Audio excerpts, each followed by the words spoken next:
What's going on, y'all? It's TG3 here with Biz Growth Collective, bringing to you another business spotlight out here in Florida, Texas.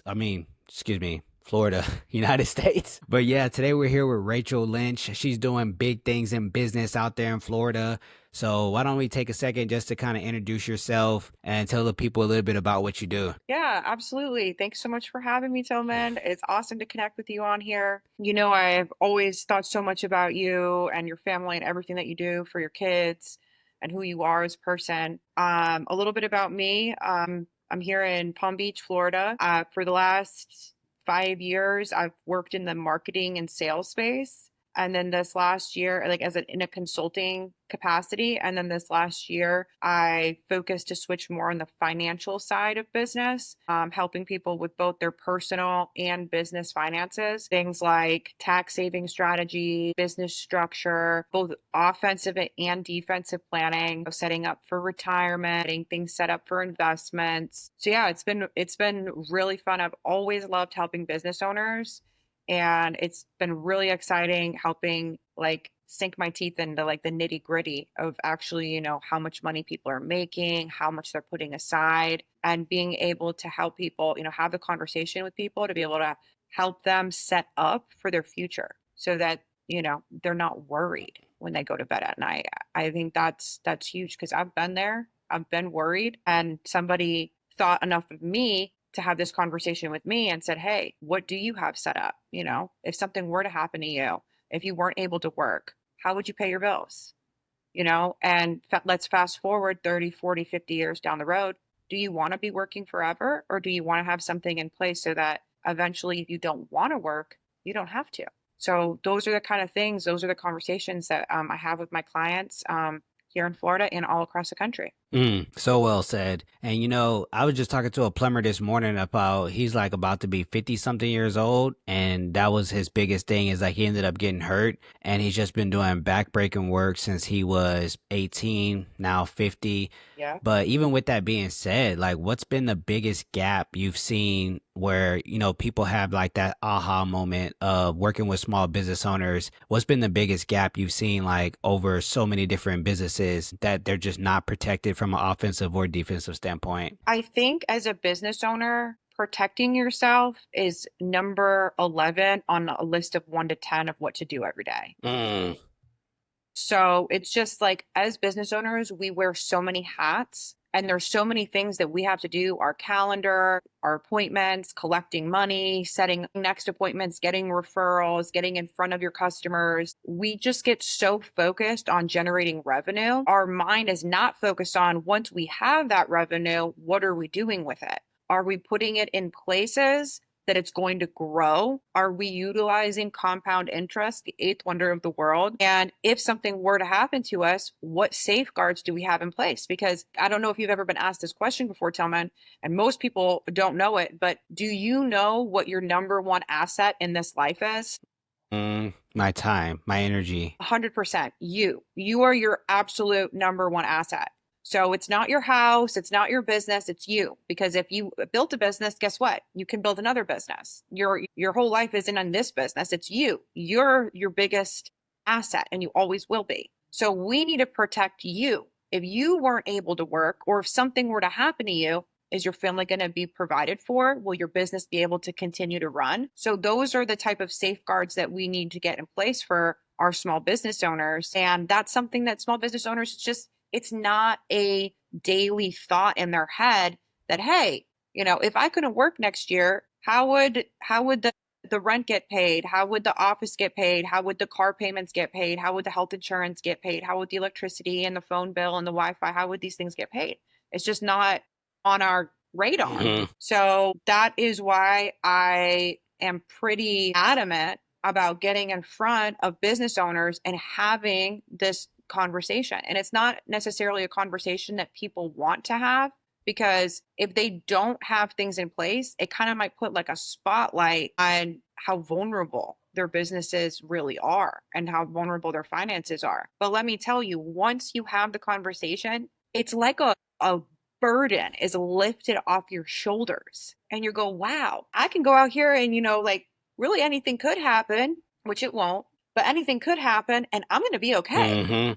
So I'm a really big believer, and Tillman, you know this with our background. We're both really big believers on speaking what we want and manifesting what we want and creating the reality that we want to live for ourselves. And in my mind, when I don't have a protection, I'm kind of go, oh well, what if that would have happened? And it kind of comes to mind more often than if when I think, oh, if that would happen, I'm good. I'm able to put that fear aside and not think about it anymore because I know I'm good Hmm. versus like having it like just hanging out there in the ether, like, well, what if? So, yeah, let's get protected. Let's have everything set up so that in 30 years from now, how much money you're going to have in the bank, Hmm. how many millions you're going to have in the bank, how much money you're going to be able to withdraw monthly, even if you never were to take in a new paycheck again. If you were never to make more revenue, you are getting paid from the revenue that you put aside today and grew for you for the last 20, 30 years. Why do you think it is that so many people are afraid to have that conversation as business owners? I think we're scared that it's going to cost more money than it actually costs. At least Mm. that was my belief. I thought I was going to need, thousands of dollars a month to put aside in order to save for retirement. And that's just a false belief that we tell ourselves to procrastinate. At least in my case, it was. Until you sit down and have the conversation and actually look like, oh, okay, so this is how much I make and this is how much expenses I have, which means I have this much left over every month. Let's take a fraction of that and let's put that aside. If it doesn't work for you and you can afford it, guess what? You're not going to do it. So therefore, that's not going to work for you, right? So everybody has a completely unique situation that needs a completely custom plan. Hmm. And that's what we do. Everybody gets their own plan. It's not like a one size fits all. It's not a cookie cutter plan. It's this is me. This is my situation. These are my goals and how many kids I have. This is what I make. This is how much goes out. And this is how much I want to have by the age 60, by age 65. I would like to be able to have X amount of dollars every single month so that if I don't want to work at age 70, I don't have to work. It's like I get sad if I see somebody like in their 70s working at I Walmart, know. right? Yeah. And some people don't have kids, and some people don't want to be a burden on their kids. I know I don't. I want to set my daughter up, which is something else that we talk a lot about. There are ways that we can set our kids up so by the time that they're in their 20s and they're in their 30s, they have a nest egg already that they could do something with, whether that's buy a house, buy a car, pay for education, or have a really big step up in already planning for their own retirement. So, and it's very, very inexpensive when we're talking about starting kids with this because it's all of this is based on your age. Hmm. So the sooner you get going on this, the better it's going to be. In the future, the better position you'll be in, the sooner you start. So, I mean, I don't know about you, but procrastination is something that I've struggled with my whole life. And certainly doing things like planning for the future, right? I always think, oh, there's time next year. I'll be in a better situation next year. My business is going to take off. I'm going to be making more next year. But every year that we put it off is a year that we're losing on the dividends, on the interest that we could be making and providing for our family. So even if we just start super, super small, it's like, how do you eat an elephant, One bite at a time. right? Exactly. We start at the tail. So, so we just start, it's just about starting. That's the number one thing. It's having a conversation. And the other thing is, Tillman, just because we have a conversation doesn't mean that we need to pull a trigger. But you know what it does is it at least gives you that information Facts. where you can start, your wheels can start turning and you can start thinking, is this something that's really important to me? Is this a priority that's important to me? If something were to happen to me, do I want my family to be in the same position that they're in right now? Or do I want them to not have to worry about money? Hmm. Because I mean, just to be a little bit vulnerable with you right now and just be honest, when I'm the oldest of eight, both my parents were teachers. And at 18 years old, my dad passed away. My mom homeschooled all of us. So I was the oldest at 18. My youngest brother was 2. And my dad left us life insurance. And because of that life insurance, my mom did not have to sell her house. My mom was able to continue to homeschool all of us. She didn't have to go get a full-time job. And she's still in that house today, and she's still raising my younger brother and sister today in that house. She was able to help me and my sister in college. She was able to buy a condo for us in Gainesville, where we attend the University of Florida. Now my brother number six, he's going to school there, and he's living in that condo, and it's been an amazing, rental and income property for her. And so to this day, 15 years later, my dad continues to provide for my family, even though he's no longer here. And if we want to get biblical with it, the Bible says a good man will leave an inheritance for his family, for his children and his children's children. So this is a responsibility that we have, as godly people, to provide and protect for our family and for our future generations. Absolutely. So yeah, this is something that is that's very important to me, and I really do think it should be important to everybody. Certainly, if we have children and or if we have parents that are going to depend on us, Hmm. So I just really appreciate you having this conversation with me, because it's again, it's not something that people are thinking about on a daily basis. I understand we've got things to do. We got kids to feed and bills to pay, and we've got, appointments that are waiting for us. So I completely understand. And I'm just always excited to talk to somebody who is thinking about the future and who does want to put a plan in place. At least to have their ear and kind of just at least be planting those seeds, because nothing needs to happen today, but something should happen at some point. Yep. Yep. I agree. It's funny you said that because I was just about to ask about that, about an impactful story, but that condo being in your family's life for that long to where your siblings can actually take advantage of it is just, it's monumental. You know what I mean? So that's powerful stuff. I know we gotta press for time, but tell people like where they can find you. I know for a fact you're already a preferred vendor at Biz Growth Collective. So anybody out there, y'all can go to bizgrowthcollective.com and reach out to Rachel through the platform or any other way. But how can people find you if they want to get a hold of you and at least start having a conversation around how they can be protected? Absolutely. So on Instagram, I'm Rachel. So it's RACHE dot Lynch, LYNCH. So there's just one L. I don't know if that's kind of confusing, but it's Lynch, basically. And then I'm also on LinkedIn. You can find me on Facebook. I work with the McKernan Financial Group here in Palm Beach, but we're a subsidiary of Northwestern. So you can find me on LinkedIn. You can find me on Instagram, any of your major platforms. And then you can also send me an email. It's rachel.lynch@nm.com.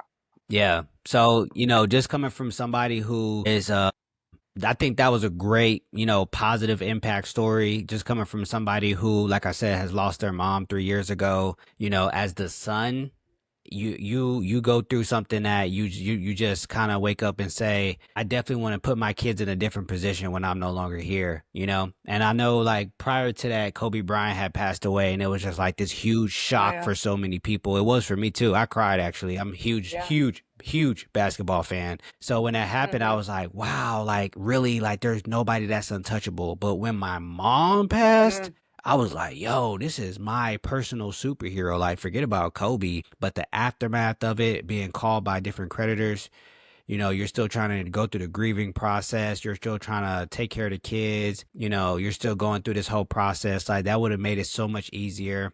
You're still trying to plan the homecoming or the funeral or whatever people call it nowadays. We call it a homecoming. So you're still trying to plan that, trying to get all the invitations out. She's the oldest of nine. She was the wow. oldest of nine. So that's a lot of people. I have like at Yeah. least 1,000 cousins probably. But Whoa. so yeah, so coming from it, like that's the positive side, from somebody that experienced it from the child's point of view. That's what kind of woke me up to be like, all right, I've seen the aftermath of what this could look like when these things are not in place. So I Yeah. urge you to reach out to Rachel and at least start the conversation with her, because at the end of the day, like even if you don't have children, you have someone as a business owner that you care about, right? And how much better are you going to sleep? Forget about don't forget about it. Yeah, the 20, 30 years from now is great, but how much better are you going to sleep right now, knowing that anything can happen on the highway and you're covered, knowing that anything can happen. It don't even have to be something that's at your own fault. How many times do we look at the news and see people that die or pass away because of something that didn't even have nothing to do with them? So, I mean, It's just a conversation that needs to be had at the end of the day. And I know it's uncomfortable, but sometimes some of the best things in life are on the other side of uncomfortable. So And you know what?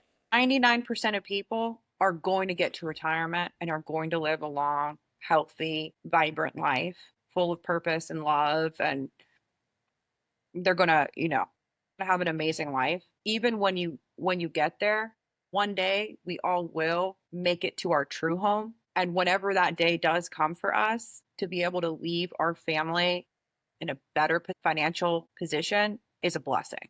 That's a blessing. facts. And the younger that we do it, the better it ends up being for them and for us financially. So I think that's the goal. The goal is to live to 100 years old and leave your family with millions of dollars that barely cost you anything to do. Yeah, just skip out on Starbucks for 2 days. You'll be all right. I mean, you're not kidding. It's really You're like that not simple. kidding. You know what I mean? It literally is. And that's the other thing, Tillman, is that this stuff is so much more affordable. Certainly the younger that you do it. But even I have clients, in their 50s and 60s who are doing this, and, it can still be 100% doable. So I'm excited to have the conversation with people. I honestly thank God for bringing this industry into my life, because I always enjoyed helping business owners, and it's not just for business owners. Anybody who works a salary job, a W-2, has the option to have these same kind of benefits put in place. And I'm just very grateful to be able to have this conversation with people, because at the end of the day, when I work with a client, it helps me a little, but it helps them a ton. hmm It really does. It really can be absolutely life changing, and it will be. I know the feeling. Well, hopefully you guys have enjoyed this spotlight with Biz Growth Collective. This will be pushed out on all podcast platforms, Apple, Spotify, wherever you listen to your podcast. It'll be on YouTube, and definitely you can catch it on the bizgrowthcollective.com. So be sure to check that out. We're going to be having more spotlights coming soon. I'm your host, TG3. If you want to be spotlighted on this, definitely reach out to us so we can walk you through the next steps on how we can spotlight your business. And definitely reach out to Rachel ASAP to start having that conversation. She's in Florida. She's doing big things. Always have, and out here protecting business owners, small, medium, enterprise. I don't care how big your business is. You need to be protected. That's the bottom line. So if you haven't had that conversation, at least have that conversation and reach out to her ASAP so you can get that going. And we've enjoyed our time today. Hope you guys got something out of it, and we'll see you on the next one. All right. Appreciate you, Tillman. Talk to you All right. soon. Talk to you soon. All right. Bye.